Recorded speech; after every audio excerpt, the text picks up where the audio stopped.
We've spent a lot of time talking about identifying assumptions in the context of questions that ask you to either strengthen an argument or weaken an argument.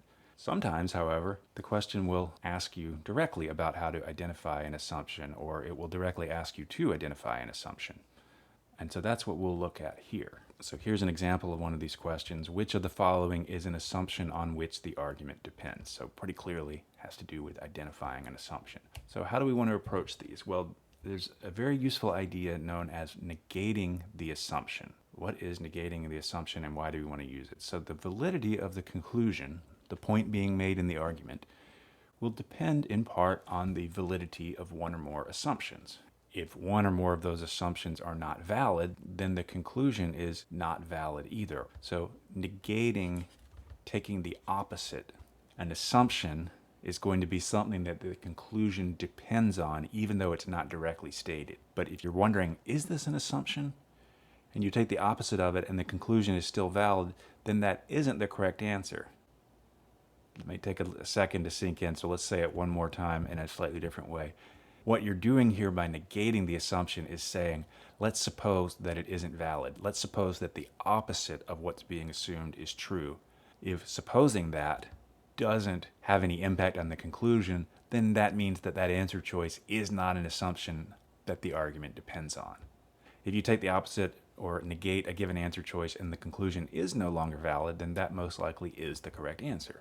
So we'll see how this works in just a second when we get to the examples, but first, the steps that we want to use. This will look very familiar having watched the previous two videos. So we want to read the passage and identify the conclusion, identify the premise and counter premise, again, could be plural in one or both cases.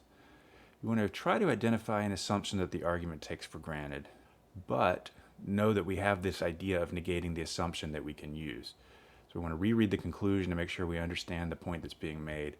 We go through the answer choices, applying the negate the assumption method to each choice, and then select the choice that matches your approximate answer and or renders the conclusion invalid after being negated. So we've got two different pathways to get to the answer. Here's the first one, and here's the second.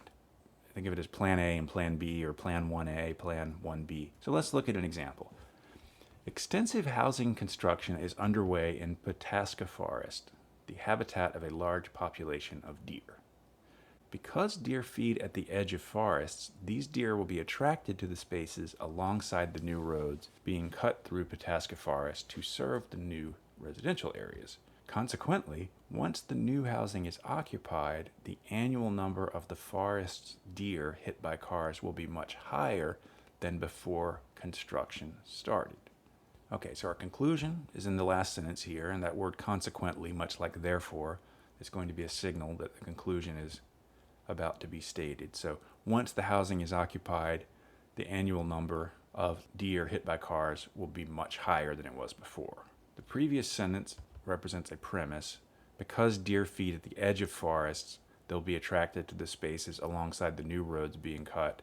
In other words, there's going to be more edge for them to be attracted to. As they're attracted to those edges, they'll be wandering out near the roads and possibly across the roads, and then they'll be getting hit by cars more frequently than they otherwise would have. And the first sentence is also a premise. So what about assumptions? Well, something that stands out here is that cutting these roads is going to create more edges for the deer to be attracted to where they can go feed, but it somehow won't reduce the overall population by destroying their habitat. It won't cause the deer to migrate elsewhere in search of better habitat. If you think about it, if a bunch of deer migrated elsewhere, there would be fewer deer to wander out by the edges and then potentially get hit by cars. But the key is the idea that the deer's habitat won't be destroyed. But let's look at the choices and see if that matches up with any of them. If it doesn't, remember that we always have the negating the assumption approach that we can take. So the number of deer hit by commercial vehicles will not increase significantly when the housing is occupied. It's not differentiating between commercial vehicles and other types of vehicles. It's just talking about vehicles in general. B, deer will be as attracted to the forest edge around new houses as to the forest edge alongside roads. Well, let's think about that and let's try negating the assumption here. Deer will not be as attracted to the forest edge around new houses as to the forest edge alongside alongside roads. So if we negate the assumption and the conclusion is still valid, then that assumption is not something that the argument depended on. So let's read it again with the not. Deer will not be as attracted to the forest edge around new houses as to the forest edge alongside roads. That doesn't weaken the argument. If anything, that would strengthen it, but it doesn't weaken the argument. In years past, the annual number of deer that have been hit by cars on existing roads through Pataska Forest has been very low. Well, if we negate this, what we get is, in years past, the annual number of deer that have been hit by cars on existing roads through the forest has been very high. Well, that doesn't weaken the argument because this is just saying that it's going to be higher than it was before construction started. So it might have already been high. If it's higher still, well, the argument is still valid. And so this doesn't weaken the argument. If we take the opposite of it, it doesn't weaken the argument. D, the development will leave sufficient forest to sustain a significant population of deer. So again, we'll note that that matches the assumption that we identified and used as our approximate answer, but let's also note how negating the assumption would work here. So if we said the development will not leave sufficient forest to sustain a significant population of deer, if we negate that, that would weaken the argument, because what that would mean is, well, there aren't a lot of deer left, so there probably aren't going to be a lot of deer getting hit by cars, or at least there's not going to be a bigger number. So we negate it, that weakens the argument. That means that we have found the correct answer. So again, that's how these two approaches can work together. It's great if you can identify the assumption to begin with, but if you can't, don't worry, because you can use negating the assumption. And then E, no deer hunting will be allowed. So if we negate that, deer hunting will be allowed when the housing is occupied. Well, that doesn't really address the question of whether or not more deer will be getting hit by cars. So our correct answer there is going to be D. Let's look at a second example. The technological conservatism of bicycle manufacturers is a reflection of the kinds of demand they are trying to meet. The only cyclists seriously interested in innovation and willing to pay for it are bicycle racers. Therefore, innovation in bicycle technology is limited by what authorities will accept as standard for purposes of competition in bicycle races. And again, they're asking us to identify an assumption. So our conclusion is the last sentence, that innovation in bicycle technology is limited by what authorities will accept as standard for bicycle races. Then we have two premises. One is that the only cyclists seriously interested in innovation and willing to pay for it are bicycle racers, and that bicycle manufacturers are technologically conservative. They don't like to make technical innovations or changes because of the kinds of demand they are trying to meet. Okay, now what about an assumption? Well, one assumption would be that bicycle racers only buy bikes that can be used in official bike races.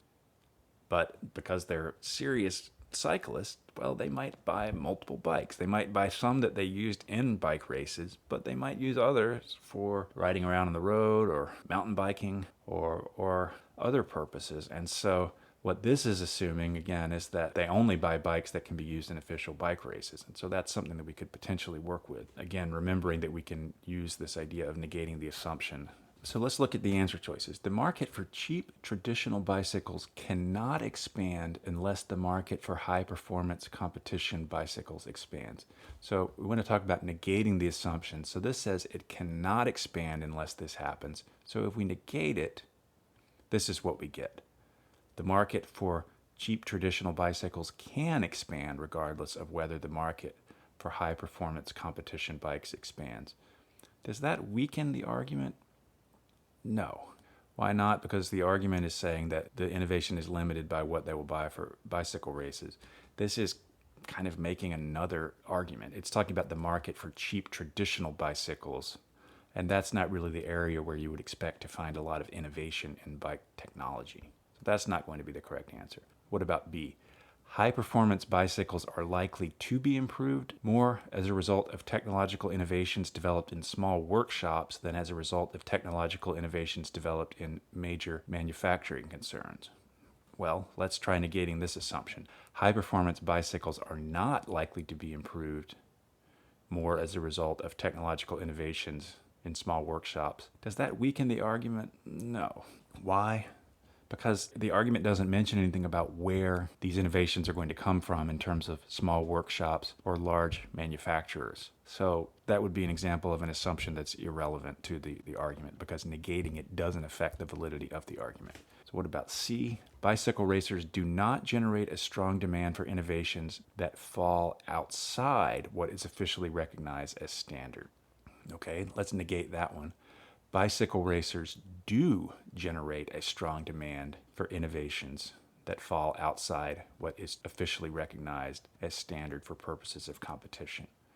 So if that were true, that they do generate a strong demand for innovations that fall outside what is officially recognized as standard, that would weaken the argument, because that would show that there is some demand outside of just bikes that can be used in official bike competitions. We'll also note that that matches up with the approximate answer, but in any event, that's going to be the correct answer. But let's check D and E and continue this exercise just to see how it works on D and E. So D, the technological conservatism of bicycle manufacturers results primarily from their desire to manufacture a product that can be sold without being altered.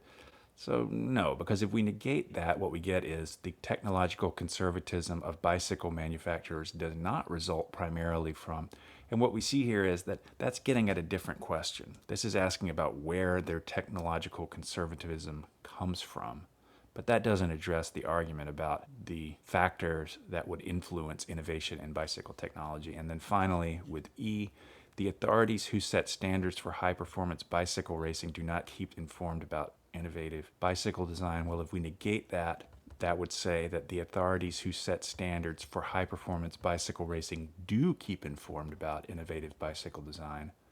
And what we'd find there is that that doesn't weaken the argument, right? The argument about what's going to be driving this innovation in bicycle technology.